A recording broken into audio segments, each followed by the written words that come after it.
আসসালামু আলাইকুম এভরিওয়ান, কি অবস্থা? সবাই কেমন আছেন? আশা করি সবাই ভালো আছেন। বরাবরের মতো নতুন আরও একটি ব্লগ ভিডিও নিয়ে চলে আসলাম আজকে আপনাদের মাঝে। আর আজকে আমরা যাবো কক্সবাজার সমুদ্র সৈকতে। কক্সবাজার সমুদ্র সৈকতে যাওয়ার জন্য আমরা সর্বপ্রথম স্টারলাইন কাউন্টার থেকে বারিয়ারহাটে স্টারলাইন কাউন্টার থেকে এসি বাসের 4টা টিকিট নিয়ে নিলাম। টিকিটের মূল্য ছিল জনপ্রতি 650 টাকা করেই।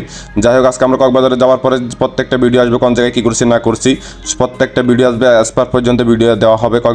কক্সবাজারের সব জায়গার ভিডিও দেওয়া হবে, কোন জায়গায় কী করছি না করছি দেওয়ার চেষ্টা করবো ভিডিও। আর আমরা বাসের মধ্যে উঠে পড়লাম, বাসের মধ্যে উঠে চলে যাচ্ছি কক্সবাজারের উদ্দেশ্যে। অলরেডি আমরা অনেক দূর চলে এসেছি। আর রাস্তায় দেখি কিছুক্ষণ পরে বৃষ্টি চলে আসতো। আর যাই হোক, বৃষ্টি যেহেতু বেশিক্ষণ ছিল না, কারণ বৃষ্টি কমই ছিল। এখন বর্তমানে বৃষ্টি নাই, আর নাই বললেই চলে।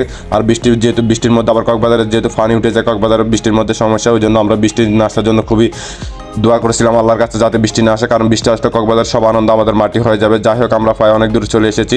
আমরা ইতিমধ্যে চট্টগ্রামে চলে এসেছি। চট্টগ্রামে কিছুক্ষণ দাঁড়ানোর পরে আমরা চলে যাবো আবার কক্সবাজারের উদ্দেশ্যে রওনা দিয়ে দেবো আমরা কারণ চট্টগ্রামে যেহেতু যাত্রী ছিল, যাত্রী নামাবে স্টারলাইন, যেহেতু ফেনী থেকে সারে ফেনী থেকে চট্টগ্রামের যাত্রী নিয়ে আসছিল। যাত্রী নেওয়ার পর আমরা চট্টগ্রামে যাত্রীগুলো নামা দিয়ে আবার কিছু যাত্রী নিয়েছিল চট্টগ্রাম থেকে কক্সবাজারের জন্য। আমরা কক্সবাজারে যাবো। আর আজকে আমরা কক্সবাজার যাবো বঙ্গবন্ধু টানেল দিয়ে। বঙ্গবন্ধু টানেলে যাওয়ার জন্য আমরা যেহেতু আমরা জীবনে আমি কখনো বঙ্গবন্ধু টানেল দিয়ে কক্সবাজার জানাই, এই জীবনে প্রথম বঙ্গবন্ধু টানেল দিয়ে কক্সবাজার যাবো। আগে যতবার কক্সবাজার গিয়েছি লিং রোড বা চিটাং শহর দিয়ে কক্সবাজার গিয়েছি। আবার যেহেতু বঙ্গবন্ধু টানেল দিয়ে যাবে, তার ওই জন্য আমাদের ভিডিওটা আরও হয়ে গেলো, স্পেশাল হয়ে গেলো।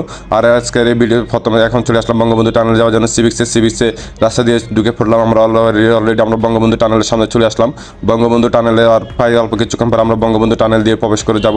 যাই হোক, আজকে অনেক ভালো লাগলো, যেহেতু আমি দুইটা ইচ্ছা পূরণ হয়ে গেলো। বঙ্গবন্ধু টানেলে আসার ইচ্ছাটাও ছিল, ওই আশাটাও পূরণ হয়ে গেলো বঙ্গবন্ধু টানেলে কক্সবাজারের উদ্দেশ্যে। যে আমরা এখন চট্টগ্রাম সিভিক্স দিয়ে বঙ্গবন্ধু টানেল দিয়ে প্রবেশ করবো। প্রবেশ করে এখান দিয়ে শর্টকাটে চলে যাবো কক্সবাজারের উদ্দেশ্যে। আর এখান দিয়ে অবশ্যই একটু বঙ্গবন্ধু টানেল দিয়ে গেলে অবশ্যই একটু দেরি হয়, কারণ শহরের দিকে আরও একটু কাজ তাড়াতাড়ি যাওয়া যায় রাত্রে কক্সবাজার, কারণ শহরে এখন রাত্রে তেমন জাম থাকে না। আর এখান দিয়ে বঙ্গবন্ধু টানেল দিয়েও তেমন অসুবিধা হয় না, আমাদের জন্য আরও ভালো হয়েছে বঙ্গবন্ধু টানেলটা উপভোগ করা গেলো। আর আমরা ইতিমধ্যে ঢুকে পড়লাম বঙ্গবন্ধু শেখ মুজিবুর রহমান টানেল দিয়ে, যেটা চট্টগ্রামে করা হয়েছে। আর আমাদের জন্য অনেক স্পেশাল ছিল, কারণ আমরা বঙ্গবন্ধু টানেল দিয়ে সর্বপ্রথম যাইতেছি। আমরা চট্টগ্রামের হয়ে আমরা বঙ্গবন্ধু টানেল আসা হয় নাই এখনো পর্যন্ত। সিভিক্স আসছিলাম, কিন্তু বঙ্গবন্ধু টানেলের ভিতরে ঢুকা হয় না। অলরেডি বঙ্গবন্ধু টানেল পার করে আমরা টোল প্লাজাতে চলে আসলাম। আর টোল প্লাজাতে আমরা যে টিকটকে একটা মেয়ে ভাইরাল হয়েছিল, মেয়েটা দেখার উপভোগ করছিলাম, কিন্তু দুঃখের বিষয় হলো টোল প্লাজার সামনে যখন যাই টোল দিতে, তখন যাই দেখলাম যে টোল প্লাজাতে সবগুলোতে কাউন্টারের ছেলে বসে রয়েছে। তখন খুবই খারাপ লাগলো, কারণ আমার আশা ছিল যে টোল প্লাজাতে একটা সুন্দর একটা মেয়ে ছিল, মেয়েটা দেখার জন্য। দুঃখের বিষয় মেয়েটা দেখতে পারি নাই। অনেক ইচ্ছা ছিল টোল প্লাজাতে আপুটাকে দেখার জন্য, দুঃখের বিষয় আপুটা ছিল না কক্সবাজারে টোল প্লাজাতে, বঙ্গবন্ধু টোল প্লাজাতে। আর অবশেষে আমাদের নাস্তা বিরতি দিয়ে দিল। আমরা নাস্তা বিরতির শেষ করে আবার নাস্তা শেষ করে আবার চলে যাব কক্সবাজারের উদ্দেশ্যে। আর নাস্তা বিরতি বেশিক্ষণ ছিল না, নাস্তা বিরতি 20 মিনিট ছিল। আমরা স্টারলাইনের কাউন্টার 20 মিনিট নাস্তা বিরতি 20 মিনিট দিল। 20 মিনিট শেষ করে আমরা আবার চলে যাব কক্সবাজারের উদ্দেশ্যে। অলরেডি আমরা আবার রওনা দিয়ে দিয়েছি কক্সবাজারের উদ্দেশ্যে। কক্সবাজার রাস্তার মধ্যে আমরা অনেক আগেই ঢুকে পড়েছি। আর ইতিমধ্যে ফজরের আজান হয়ে গেল। ফজরের আজানের জন্য স্টারলাইন সব সময় নামাজের জন্য সবসময় বিরতিতে প্রত্যেকটা নামাজে। আর ইতিমধ্যে ফজরের আজানের যেহেতু হয়েছে, ফজরের নামাজ পড়ার জন্য স্টারলাইন মসজিদের সামনে বিরতি দিল নামাজের জন্য। আর আমরা আবার নামাজ শেষ করে আবার রওনা দিলাম। আর এখন প্রায় 6টা বেজে গেছে, 5টা 6টা এরকম হয়ে গেছে। আর কারণ আমরা ওই জন্য স্টারলাইন বাসে 12টার টিকিট নিয়েছিলাম, কারণ যাতে আমাদের একটু আসতে দেরি হয়। কারণ অতি তাড়াতাড়ি যদি চলে আসতাম তাহলে আমাদের হোটেলের জন্য অনেকক্ষণ বৈচিত্র্য থাকতে হতো, কারণ হোটেল চেক আউট 11টার পরে।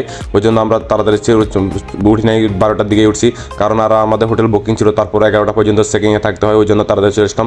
কিন্তু আবার অবশেষে দেখলাম আমরা প্রায় চলে এসেছে, সামনে সাগর পার দেখা যাইতেছে। যাই হোক, আমরা অবশেষে গাড়ি থেকে নেমে পড়লাম। নামে আমাদের সুগন্ধা ব্রিজের ওখানে নেমে পড়লাম। আমাদের সুগন্ধা ব্রিজের পাশে হোটেল বুকিং ছিল। আমাদের হোটেল বুকিং যেহেতু সুগন্ধা ব্রিজের সামনে ছিল, আমরা সুগন্ধা ব্রিজ স্টারলাইনের সামনে নেমে গেলাম। ইতিমধ্যে আমরা হোটেলের সামনে চলে আসলাম। এটা হচ্ছে আমাদের হোটেল, যেটা আমরা বুকিং দিয়েছিলাম।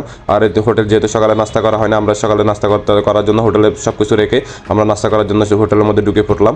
যেহেতু সকালে নাস্তাটা না করলে নাই হয়, কারণ রাত্রে যা খাইছি না খাইছি ওটা সকালে আবার নাস্তা করতে হবে, ওই জন্য হোটেলের জন্য ঢুকে পড়লাম নাস্তা করার জন্য। আর নাস্তা করে আমরা ঘুমিয়ে পড়বো এখন।